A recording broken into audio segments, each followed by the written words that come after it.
সচিবালয়ে অগ্নিকাণ্ডের ঘটনায় কোনো ধরনের নাশকতার প্রমাণ মেলেনি।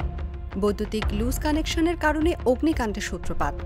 অগ্নিকাণ্ডের ঘটনায় গঠিত উচ্চ পর্যায়ে তদন্ত কমিটির প্রাথমিক প্রতিবেদনে এ তথ্য জানানো হয়েছে।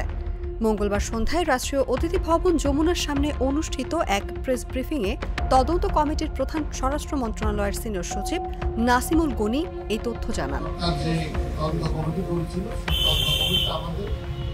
একাধিক টিম কাজ করেছে, তার মধ্যে পুলিশের একটা বিশেষজ্ঞ দল ছিল, দমকল বাহিনী তারা যারা ফায়ার হ্যান্ডেল করে তারা তাদের এক্সপার্ট ছিল, সেনাবাহিনী থেকে তাদের বম্ব স্কোয়াড ছিল এবং তাদের বিশেষায়িত কুকুরগুলো তারাও কাজ করেছে।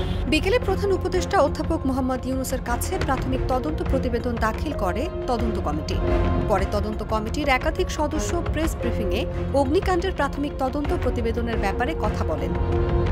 নাসিমুল গনি বলেন, সরকার যে তদন্ত কমিটি গঠন করেছিল সেখানে BUET, fire service and civil defence, সেনাবাহিনীর বোমা ও ডগ স্কোয়াড এবং পুলিশ বাহিনী থেকে সিআইডির টিম কাজ করছে।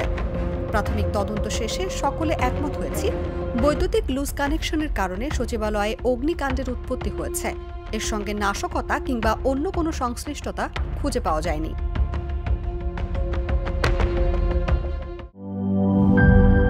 জীবনের সাথে চলে hi-fi, all time healthy life। নিশ্চিন্তে খান স্বাস্থ্যকর অল টাইম পান, অল টাইম হেলদি লাইফ।